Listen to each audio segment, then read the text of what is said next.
My players were breaking into a corrupt temple to infiltrate a cult that had information they needed for their quest. Things were going well. The paladin had cast light on his own eyes. Probably not allowed, but I was rolling with it, and I convinced a number of those worshipping there that they were following a false prophet. Chaos ensued as people rushed to leave, either because they believed what he was saying, or were scared of the crazy armored man shouting to the heavens. All in all, pretty typical D&D. That's when my barbarian decided to try something. He chose to make a break for the door in the back of the room, currently watched by one of the cultists. He was hoping to sneak through in the frenzy, and so he asked something that truly caught me off guard. He wanted to snap the guy's neck like in a movie. Now, I was still pretty new to DMing at the time, but I had a good idea of the rules, and knew that strictly speaking, you can't just walk up and break someone's neck. So I told him that no, you can't do that, but instead I made him roll an unarmed strike, which by the rules is how I figured this would go, and he did, only to deal a couple points of damage. I then described how the cultist, having had his neck slightly twisted, sprinted through the door and locked it behind him.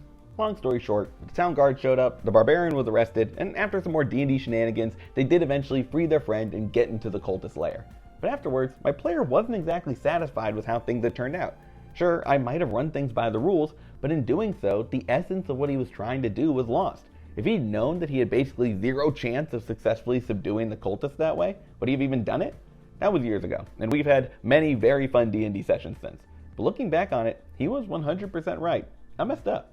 It can be really easy to give in to that gut reaction to say no when your players ask to do something outside of the rules. And to be clear, there are absolutely times when you should tell your players what they want is impossible. If your cleric says they jump off the cliff, sprout wings, and fly away, that's not playing D&D anymore, you're just making stuff up. The rules are there for a reason, and they give you a structure to build your game on. But most of the time, no could probably be replaced with maybe.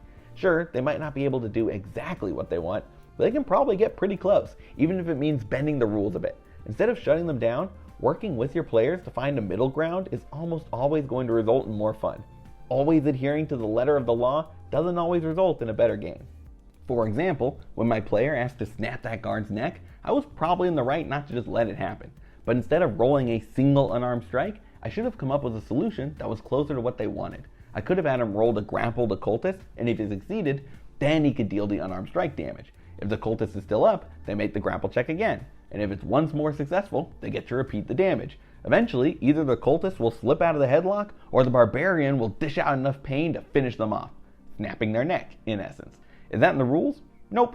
Is it a lot more fun unless my player feel like an awesome action hero taking out a bad guy in a sick way? Absolutely. It doesn't even break the game in any crazy way. It's really only viable out of combat, and if they tried to do it to other enemies, they could always pull out weapons or cast spells to fight back. But for this one scenario, it would have been pretty cool. That line of thinking can lead to a lot of awesome moments at the table, but only if you're willing to try.